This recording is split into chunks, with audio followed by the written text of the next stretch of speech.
Esta é a representação da molécula do ácido desoxirribonucleico, o ADN, fonte de toda a informação genética que define a estrutura dos seres vivos, inclusive o homem. Não é gratuita, portanto, a presença do ADN em forma cenográfica no nosso espaço de informação. E é justamente com uma notícia sobre a molécula de ADN que começamos o nosso Tome Ciência de hoje.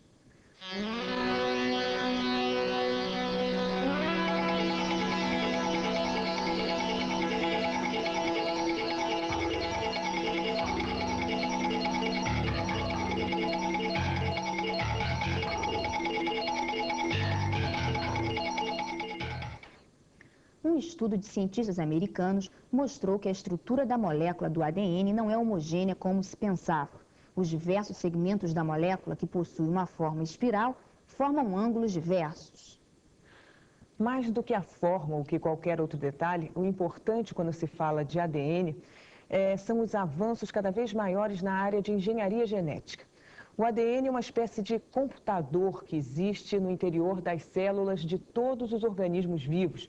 Ele contém informações numa espécie de código químico e transfere essas informações para outras regiões da célula que funcionam como verdadeiras centrais processadoras de dados e multiplicadoras desses dados. E o homem vem dando passos cada vez maiores no sentido de aproveitar esse talento natural da molécula de ADN. Um exemplo concreto nesse sentido, nós pudemos conhecer esta semana no Simpósio Internacional de Esquistossomose, que aconteceu no Rio de Janeiro.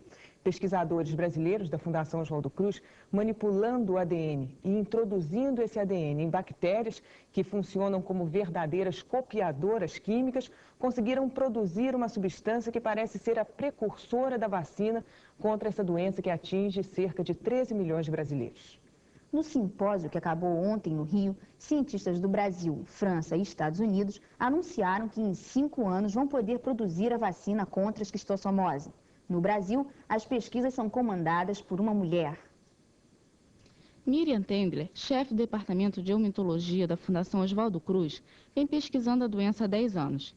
Mês passado, conseguiu isolar o verme adulto, o Schistossoma manzoni, antígenos que protegem coelhos e camundongos da infecção. Para se chegar a essa etapa, todo o ciclo do esquistossoma foi reproduzido no laboratório. Mais de 30 aquários abrigam os caramujos que são hospedeiros do miracídio, larva aquática do esquistossoma. Cerca de 30 dias após ser submetido a um tratamento diário de luz e calor, o caramujo libera a cercária, que é a forma infectante do parasita. Essa cercária é introduzida em camundongos, onde se desenvolverá e se transformará no verme adulto. Completa o ciclo, o camundongo é morto e perfusado. Ou seja, do seu fígado, local onde o verme se torna adulto, é extraído o esquistossoma. A partir desse isolamento do verme adulto, Miriam iniciou sua pesquisa em busca da vacina. Antes, porém, é preciso identificar esses antígenos protetores, etapa que Miriam desenvolve no momento com técnicas de biologia molecular. Somente depois de vencida essa etapa é que ela passará a experimentá-los em seres humanos. A comunidade científica comemorou quinta-feira os 3 anos da Lei de Informática com manifestações em defesa da reserva de mercado. Nesses 3 anos foram produzidos cerca de 1 milhão de computadores nacionais. Só no último ano a indústria da informática faturou 4,5 bilhões de dólares e a participação da indústria nacional no mercado chegou a 55%, gerando empregos e desenvolvimento para o país.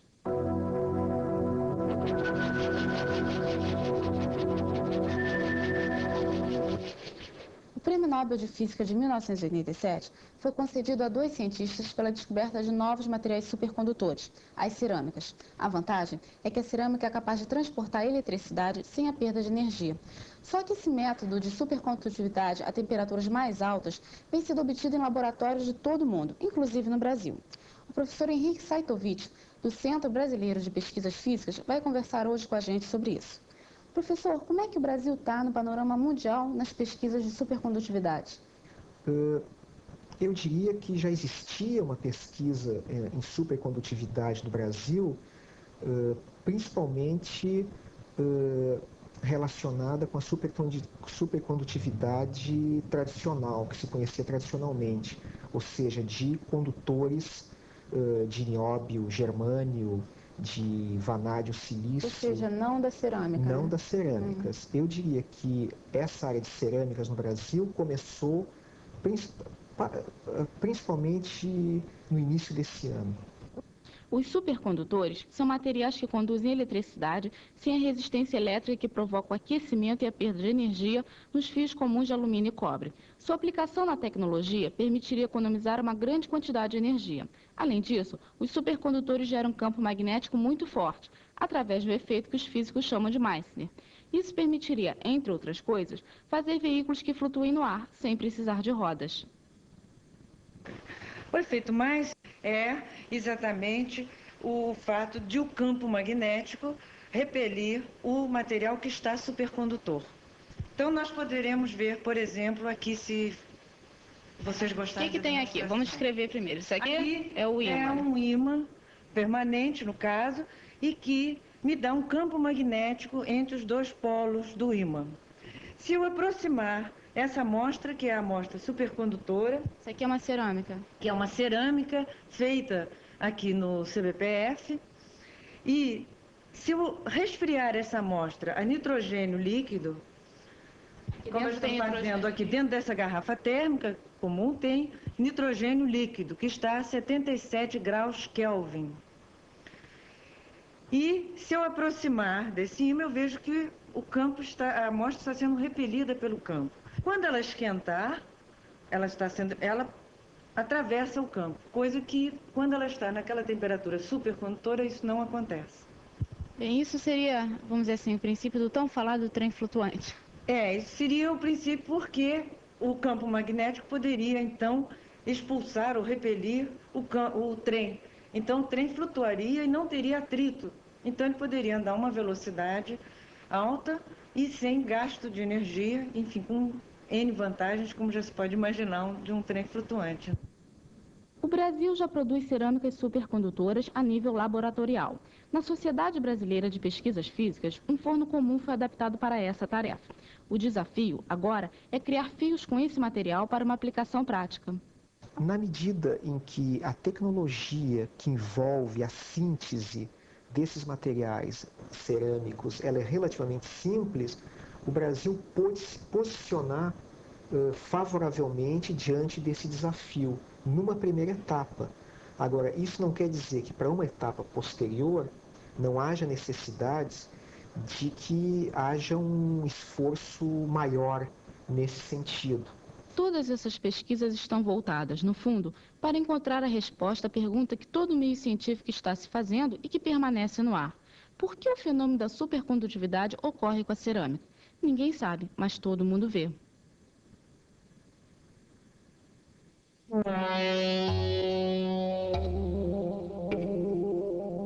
Anote agora horários e locais dos papos sobre ciência, sempre gratuitos e acessíveis ao público em geral. No Rio, nesta terça-feira, às 6h30, uma conferência de Maurice Bazin sobre a maneira de fazer ciência para o povo. Vai ser no Teatro Glauci Rocha, que fica na Avenida Rio Branco. Em Porto Alegre, também na terça-feira, no mesmo horário, 6h30, a palestra é quentíssima, Manipulação de Materiais Radiativos. Quem fala é o físico Alfredo Avellini. O local é o Colégio Estadual Júlio de Castilhos. Em Belém, também tem ciência às 6h30, todas as quintas-feiras, no Serviço de Atividades Musicais. Nesta semana, o tema é Literatura e a Sociedade Amazônica, com a professora Célia Bassalo.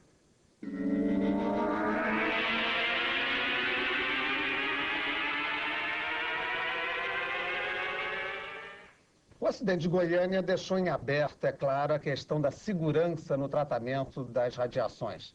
E para tratar desse assunto, nós trouxemos duas pessoas que têm muito a dizer sobre isso. O Luiz Renato Caldas, aqui à minha esquerda, fez parte da comissão que, a mando do próprio governo brasileiro, há cerca de 1 ano e meio ou um pouco mais, estabeleceu critérios que não chegaram a ser executados.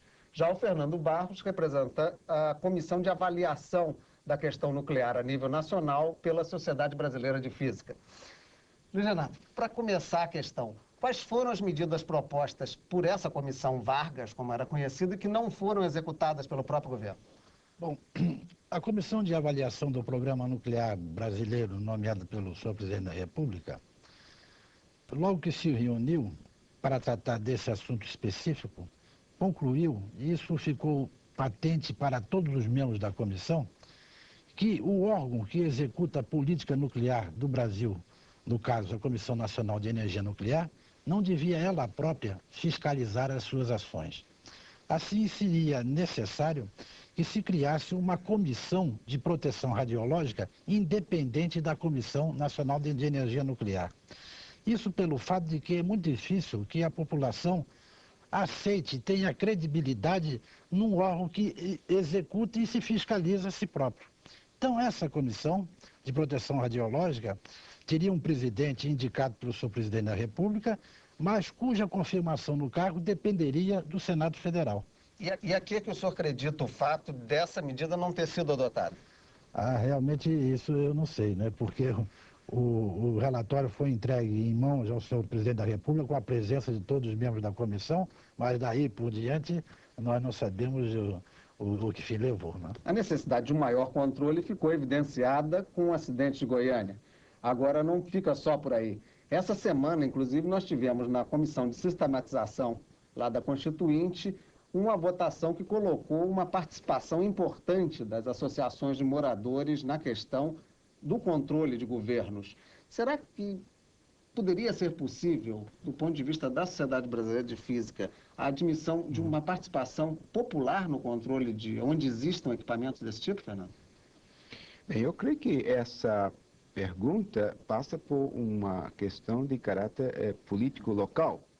Na medida em que admitamos que exista maior participação das comunidades locais, maior deverá ser digamos, a participação dessa população local nessas questões. Eu creio que a Sociedade Brasileira de Física, que é constituída em última análise por professores, pesquisadores universitários ou de institutos de pesquisa, são pessoas que sempre respondem a apelos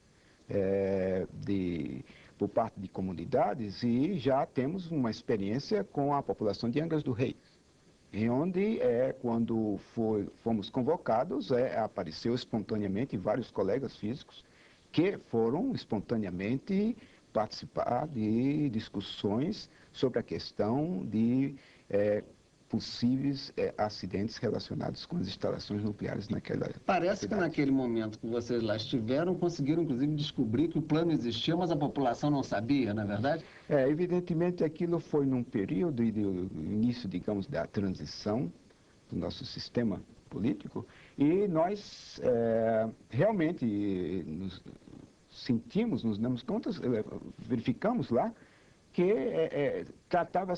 havia, digamos, um projeto, uma estrutura de possíveis medidas a serem tomadas para determinados tipos de acidentes que poderiam ocorrer, que nós achamos que não foram suficientemente bem analisados, mas que esses projetos estavam em papéis e que a população desconhecia, a tal ponto que nós testemunhamos que o prefeito da cidade, por exemplo, não conhecia uma pessoa muito importante de todo o processo de um coordenador que deveria ter uma iniciativa muito importante em qualquer eventualidade de um acidente. Ele sequer conhecia? Ele sequer conhecia o prefeito da cidade. Essa questão de conhecimento me parece que também é uma questão que aflige a própria sobrevivência da questão nuclear no Brasil. Renato, não lhe parece que a credibilidade de toda a atividade nuclear ficou abalada com a questão do acidente de Goiânia? Olha, eu creio que ficou. Né? Eu vou lhe dar um exemplo que acho que transmite muito bem essa impressão. Eu fui a Goiânia ver de perto o acontecido, a pedido do senhor ministro da Ciência e Tecnologia na ocasião, que era o ministro Renato Archer. Telefonou para minha casa e me pediu: professor, eu gostaria que o senhor me fizesse um obséquio, fosse a Goiânia e conversasse com o governador do estado, Henrique Santillo, e, se possível, o tranquilizasse sobre o acidente. Eu acho que só esse pedido já mostra que o próprio governador ele estava inseguro naquela ocasião, que foi logo no início do acidente, sobre as reais dimensões do acontecimento. E o senhor acha que deve ser feito o quê no sentido do esclarecimento da população como um todo? Bom, Eu acho que essa medida inicial proposta pela Comissão de Avaliação de se criar um órgão fiscalizador independente da própria comissão, já do ponto de vista político, já é uma coisa importante. Agora, não basta isso. É preciso que haja uma campanha nacional de caráter cultural, porque, na realidade, a grande dificuldade é fazer a população leiga entender problemas dessa natureza. Então, isso é um esforço educativo enorme e que leva bastante tempo. Mas uma reestruturação política que seja adequada a esse novo enfoque da situação, já por si só é muito importante. Bem, o Fernando Barros também esteve lá em Goiânia. E nessa presença verificou que, principalmente naquela região, de população mais humilde, a situação se tornava mais grave. Você me falava antes da questão da entrevista, quando nós conversávamos, que a sociedade está pretendendo fazer até uma determinada série de encontros com professores. Como é que é esse projeto de participação da sociedade física? Eu gostaria de informar que encontrei na Universidade Federal de Goiás já um grupo de professores comprometidos em organizar um acompanhamento do acidente, porque as sequelas desse acidente podem ter prazo bastante longos, né? E posso também informar que no âmbito da Secretaria de Ensino da Sociedade Brasileira de Física, partindo do próprio estado do Rio de Janeiro, haverá um esforço para se estabelecer encontros com professores do curso secundário de Física, exatamente para se criar daí um fórum de discussão que permita um melhor esclarecimento dessas questões relacionadas com acidentes nucleares. Por fim, então, Fernando, existiria um telefone, algum meio de contato para quem quisesse, professores de segundo grau ou entidades representativas de moradores? No âmbito local, eu creio que da cidade do Rio de Janeiro e imediações, eu creio que o contato poderia ser o Instituto de Física da Universidade Federal do Rio de Janeiro. O telefone é 270-3644.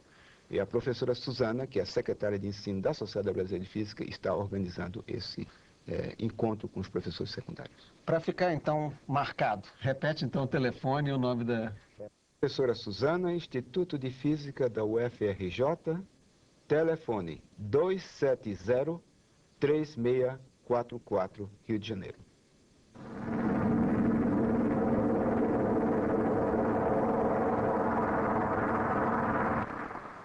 Os australianos assistem amanhã como vão ser as corridas do futuro.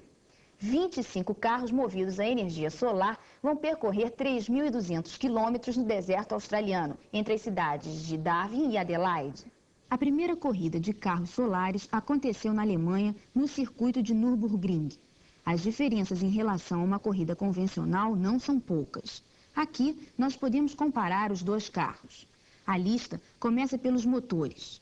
Um tem 6 HP, enquanto o outro roda com 100 vezes mais.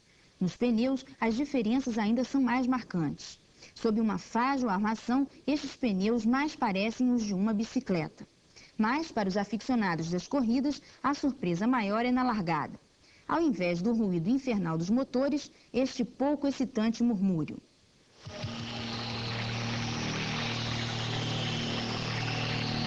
Na corrida, começa também a ser colocada em xeque a nova tecnologia. A energia solar é armazenada em baterias. E nesta competição, o regulamento é rígido. As baterias só podem ser carregadas por energia solar, o que implica alguns problemas e muita espera no intervalo das provas classificatórias. Finalmente, em meio à corrida, a maior das diferenças. Os carros solares são obrigados a olhar com inveja seus concorrentes convencionais que chegam a fazer 300 km por hora. Enquanto isso, o vencedor da corrida solar, este suíço, não conseguiu desenvolver mais do que 150 km por hora. Uma última diferença. Em caso de necessidade, este novo tipo de piloto pode até empurrar o carro, o que seria bem difícil numa Fórmula 1.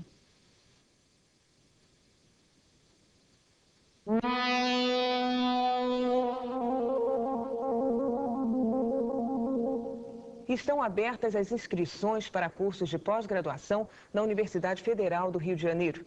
Há vagas em Bioquímica, Físico-Química e Química Orgânica.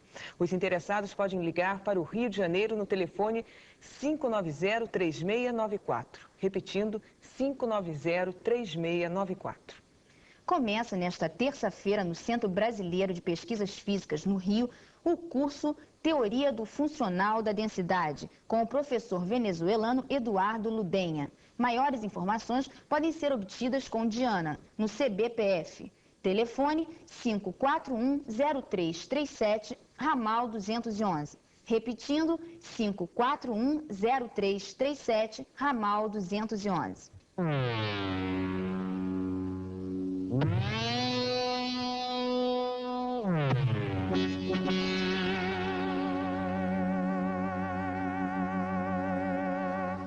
Meio homem, meio máquina, um tira total. Com esse tema, o filme Robocop, o policial do futuro, está mexendo com a cabeça dos brasileiros. Só no Rio, na primeira semana de exibição, 200.173 pessoas foram assistir ao filme. A questão de um dia poder existir um ser meio máquina, meio homem, ou da própria inteligência artificial dominar o mundo, é algo que não sai da cabeça das pessoas. Será que isso é possível?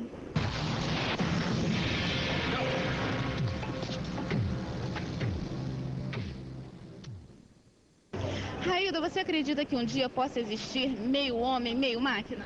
Acredito sim. Eu acho que num futuro maior só vai existir esse tipo de coisa, a máquina. Vai ser positivo ou negativo? Vai ser positivo. Positivo? É. Dominar eu não digo, mas fazerem parte do nosso dia a dia. Você não teme a questão da máquina pensante? De maneira alguma.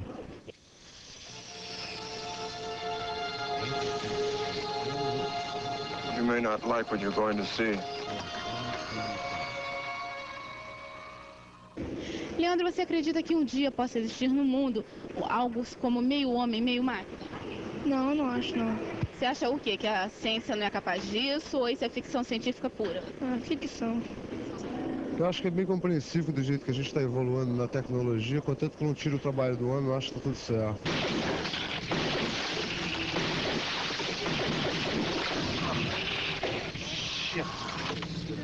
This guy is really good. He's not a guy, he's a machine. Parece que a maioria das pessoas acredita realmente que um dia possa existir um meio homem, um meio máquina. Será que isso é possível? O professor Emanuel Lopes Passos é um especialista. Ele coordena projetos de inteligência artificial no IME, Instituto Militar de Engenharia. Vamos bater um papo com ele e saber se isso é possível. Não é possível porque toda a inteligência colocada na máquina é a inteligência do homem. Se não tiver o homem inteligente para colocar essa inteligência, não tem robô inteligente. Então não vai haver essa possibilidade. Quer dizer, existe pesquisas de você fazer um robô simulando o cérebro humano, com neurônios, etc. Isso é uma coisa iniciando agora. Nos Estados Unidos. Nos Estados Unidos, no Japão. Olha, na computação existe uma área chamada inteligência artificial. É uma área onde nós aprendemos técnicas para construirmos programas computacionais que fazem os computadores parecerem inteligentes. O que significa parecer inteligente? Eles simulam o comportamento inteligente do ser humano. Ao resolver um problema, você, com uma certa inteligência, você tem uma maneira de resolver o problema. Então, você consegue programar essa maneira que o homem tem de resolver o problema e o computador, então, resolve dessa uma maneira parecida com a maneira do homem. Inteligência artificial, você aprende uma técnica de representar o seu conhecimento no computador. Então, até hoje, em 1987, você tem programas computacionais que calculam dados numéricos, processam informações. Com inteligência artificial, você agora vai processar conhecimento. Então, isso é uma revolução na área computacional. Você vai processar o conhecimento de um ser humano no computador. Então, você pode ensinar ao computador regras e ele vai repetir esse raciocínio que você ensinar para ele para resolver problemas semelhantes. Porque o computador, até hoje, ele é programado por algoritmos. O algoritmo diz assim, você faz isso, faz isso, faz isso, faz isso e dá a resposta. Aí o computador faz. Ele não pensa. Hoje, com a inteligência artificial, você programa heurísticas e, de acordo com o problema que for apresentado ao robô, ele vai resolver esse problema porque ele tem um método de resolução de problemas programado dentro dele. O que você pode comentar é o que a gente tem de robô hoje em dia, são robôs que auxiliam o homem, não substituem o homem. Isso é bom sinal, né? Isso é um bom sinal, né? E essa ideia também de meio máquina, meio robô, que a ficção científica vende, também é mais fantasiosa ainda, então? Muito fantasiosa. Seria impossível, né? É impossível, porque se você sabe, você pega um cérebro, esse cérebro morre. Né? Se ele não tiver nenhuma comunicação, como tem veias, etc., ele morre. Então, esse negócio do robô, cérebro, o resto do corpo de homem, isso só em filme. Em filme fica muito interessante. Aí vende, né? Vende o filme e tudo, é engraçado, mas o que a gente acha que as pessoas precisam saber é que você tem robôs auxiliando o homem. Isso sim. Eles auxiliam fazendo tarefas que o homem faria e essas tarefas que às vezes manuais e que o homem não poderia fazer porque é muito pesado, ele substitui o homem carregando pesos. Essas tarefas, todas elas hoje eles já fazem. Então, você tem uma ideia, a indústria eletroeletrônica japonesa, 30% dela, desse trabalho é feito por robô. Né? Na parte também de automóvel, 27% é feito por robô. No Brasil, o Brasil já está entrando na era de fabricar robôs. Existem indústrias como a Vilares e outras que já estão reproduzindo robôs japoneses para colocação na indústria brasileira. Mas ainda não temos o nosso robozinho Tupiniquim? Não tem robô Tupiniquim nenhum. Come quietly or there will be trouble.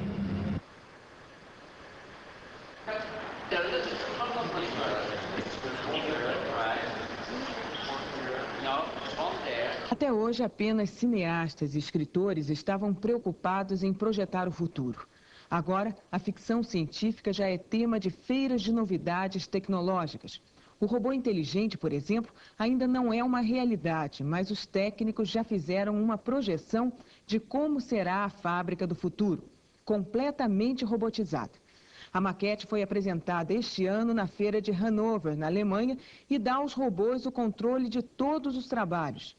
De grande importância para a racionalização de custos é a disposição de cada peça. A robótica resolve o problema de forma automática e programada.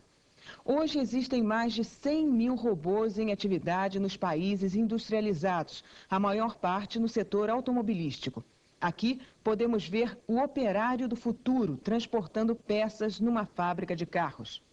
Para a robótica, nada é excessivamente pesado nem nenhum caminho longo o suficiente que não possa ser percorrido 100 vezes. Este operário é dirigido por um comando infravermelho. O cérebro de um robô consta de inúmeros circuitos distribuídos sobre pranchas minúsculas. Também estas pranchas podem ser produzidas automaticamente, ou seja, um robô pode fabricar um outro robô, como pais e filhos. Esta câmara, o olho do robô, ajuda o operário futurista na montagem do circuito eletrônico. Aqui, o robô está até trocando de ferramenta para poder acabar de montar este aparelho. Para o homem, restou apenas o controle de qualidade. Pelo menos no futuro previsível. Depois, quem sabe. É de novo material de especulação para cineastas e escritores. A eterna mania de se falar na substituição do homem pela máquina. Como nós vimos, isso é uma falsa possibilidade. O que pode e deve ocorrer é a redução da jornada de trabalho em função das máquinas que o próprio homem está criando. O importante, acima de tudo, é garantir o bem-estar do criador, evitando desemprego. E essa decisão, sem dúvida alguma, só quem pode tomar é o próprio homem.